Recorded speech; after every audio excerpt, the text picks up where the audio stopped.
আপনারা আলোচনায় দেখেছেন যেভাবে 18-19 জুলাই 20 জুলাই যখন পাবলিক বিশ্ববিদ্যালয় বন্ধ হয়ে গিয়েছিল, তখন দুইটা শক্তি এই জুলাই বিপ্লবকে আবার জাগিয়ে তুলেছিল, মানুষের মধ্যে আশার সঞ্চার করেছিল।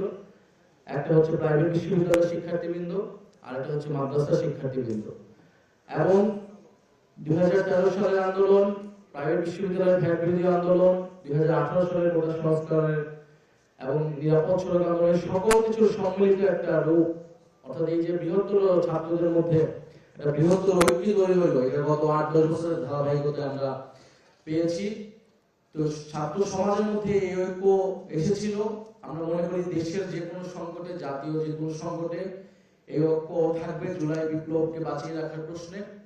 আমাদের এখানে অতিথিরাও বক্তব্য দিয়েছেন, আমাদের আলেম সমাজ, আমাদের ওলামায়ে কেরামের যে দীর্ঘ লড়াই এই ভূমিতে, এই বঙ্গের মাটিতে, সেই ব্রিটিশ বিরোধী সংগ্রাম থেকে আমাদের স্বাধীনতা সংগ্রাম সহ এদেশের সকল গণতান্ত্রিক সংগ্রামে, দেশের মানুষের পক্ষের সংগ্রামে, অধিকারের পক্ষে, শুধুমাত্র ওলামা সমাজের পক্ষের আন্দোলন না, বরং জাতীয় যে আন্দোলনগুলো ছিল সবকিছুতেই আমাদের স্বাধীনতা সার্বভৌমত্বের আন্দোলনে আমাদের ওলামায়ে কেরামের ভূমিকা ছিল, মাদ্রাসা শিক্ষার্থীদের ভূমিকা ছিল। পরোক্ষভাবে প্রকারান্তরে আমরা আওয়ামী লীগের সময়, ফ্যাসিস্ট সময় দেখেছি জঙ্গিবাদের তকমা দিয়ে, ওয়ারেন টেররের একটা সময় আমরা দেখেছি এখানে ইসলামকে কিভাবে ভীতিকরভাবে হাজির করা হয়েছে।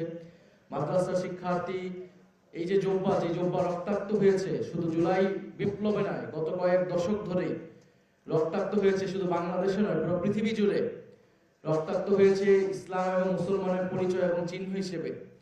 ফলে এই রক্তাক্ত জুব্বা কিন্তু বিদ্রোহের প্রতীক, লড়াইয়ের প্রতীক। সেই লড়াইকে আমরা ধারণ করে সামনের বাংলাদেশকে আমরা এগিয়ে নিয়ে যাব, সেটা আমরা প্রত্যাশা করছি।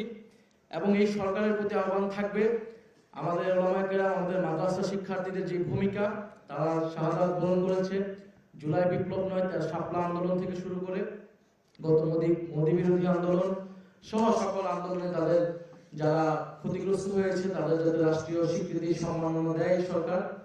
এবং একটা কথা এখন সরকারের পক্ষ থেকে বলা হচ্ছে যে জুলাই চেতনা বিক্রি করে রাজনীতি করা যাবে না। তো জুলাই চেতনা কেউ বিক্রি করতে যাচ্ছে না।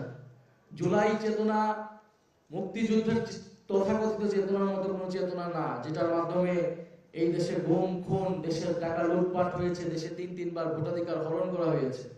বরং গত 50 বছর ধরে মুক্তিযুদ্ধের নামে আওয়ামী লীগ সেই রাজনীতি করেছে, এই দেশকে বিক্রি করার রাজনীতি করেছে, এদেশের গণতন্ত্রকে হত্যা করার রাজনীতি করেছে, মানুষের অধিকার হরণের রাজনীতি করেছে। এবং সেই মুক্তিযুদ্ধের তথাকথিত চেতনার কথা এখন বর্তমান সরকার বিএনপির মুখে আমরা সবচেয়ে বেশি শুনি। ফলে জুলাই বিপ্লবের যেই আমাদের আকাঙ্ক্ষা ছিল, যে প্রতিশ্রুতি ছিল জনগণের কাছে, নতুন বাংলাদেশ, বৈষম্যহীন বাংলাদেশ, আমাদের রাষ্ট্রের সংস্কার, প্রতিষ্ঠানগুলোর সংস্কার, সেই সংস্কারগুলো যদি আমরা চাইতে চাই, এটাকে জুলাই চেতনা বিক্রি যদি সরকার বলতে চায় তারা বলতে পারে, কিন্তু জনগণ জানে জুলাই সবচেয়ে বেশি সুফল ভোগী কিন্তু হয়েছে এই সরকার। তারেক রহমান দেশে এসেছেন, শিলং থেকে স্বরাষ্ট্রমন্ত্রী দেশে এসেছেন, তারা ক্ষমতায় বসতে পেরেছেন জুলাইয়ের চেতনার ফলে, জুলাইয়ের এই ঘটনার ফলে। তারা আসলে একটা দায়িত্বহীন ক্ষমতা পেয়েছে জুলাই বিপ্লবের ফলে, আর আমরা পেয়েছি ক্ষমতাহীন দায়িত্ব। তো স্বরাষ্ট্রমন্ত্রী তিনি বলে যাচ্ছেন যে গণভোট এর যে আদেশ, সেই আদেশ রাষ্ট্রপতি দিয়েছে, যেটা অবৈধ। অবৈধ আদেশ যে রাষ্ট্রপতি দেয়, সেই রাষ্ট্রপতিকে এই সরকার কেন এখনো টিকিয়ে রেখেছে?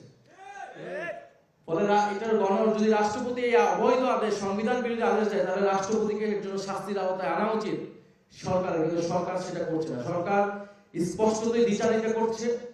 সংবিধান সংস্কার পরিষদের যে শপথনামা, সেই শপথ আমাদের পড়িয়েছে প্রধান নির্বাচন কমিশনার। ফলে সেটা যদি সংবিধান বিরোধী হয়, প্রধান নির্বাচন কমিশনার সংবিধান বিরোধী কাজ করেছে, তাকে বিচারের আওতায় নেওয়ার জন্য সরকারের ভূমিকা বা সরকারের উদ্যোগ নেওয়া উচিত, কিন্তু সরকার সেগুলো কিছুই করছে না। এবং নির্বাচনের কথা যদি বলেন, নির্বাচন সংবিধান অনুযায়ী হয়নি। নির্বাচন জুলাই বিপ্লবের ফলে মানুষের যে সার্বভৌম আকাঙ্ক্ষা তৈরি হয়েছে এবং যে আদেশ দেওয়া হয়েছিল, সেই আদেশের ভিত্তিতে নির্বাচন এবং গণভোট দুইটি হয়েছে। কারণ বিদ্যমান সংবিধানে কোথাও 2026 সালে নির্বাচনের কথা ছিল না, ছিল 2029 সালে নির্বাচনের কথা। ফলে সরকারকে বুঝতে হবে জুলাই বিপ্লবের 5ই আগস্টের পর দিয়ে যে ধারাবাহিকতা, সেটা কেবল সংবিধানের ভিতর থেকে ব্যাখ্যা করা সম্ভব নয়, সেটা জুলাই বিপ্লবের জনগণের যে আকাঙ্ক্ষা তার মধ্য দিয়ে ব্যাখ্যা করতে হবে। সেই আকাঙ্ক্ষাই ছিল রাষ্ট্রের আমূল কাঠামো সংস্কার, নতুন বাংলাদেশ গঠন এবং দেশের সার্বভৌম পররাষ্ট্রনীতি প্রতিষ্ঠা করা। ফলে স্বরাষ্ট্রমন্ত্রী এবং বর্তমান সরকার সংবিধান সংশোধনের কমিটির নামে যে প্রহসন করছে, সেই প্রহসন থেকে সরে এসে দ্রুত সময়ের মধ্যে গণভোটের গণরায় বাস্তবায়ন করার জন্য আমরা আহ্বান জানাচ্ছি। নাহলে ওলামা অ্যালায়েন্স সহ জুলাই বিপ্লবের সকল অংশীদার, সকল শহীদদের নিয়ে আমরা ঐক্যবদ্ধভাবে রাজপথের আন্দোলন গড়ে তুলতে বাধ্য হব। আমরা অলরেডি সেই রাজপথের আন্দোলনের মধ্যে আছি, কিন্তু আমরা চাই সংসদে আলোচনার মাধ্যমে এখনো সময় আছে, সরকার যাতে দ্রুত সময়ের মধ্যে এটা সমাধান করে।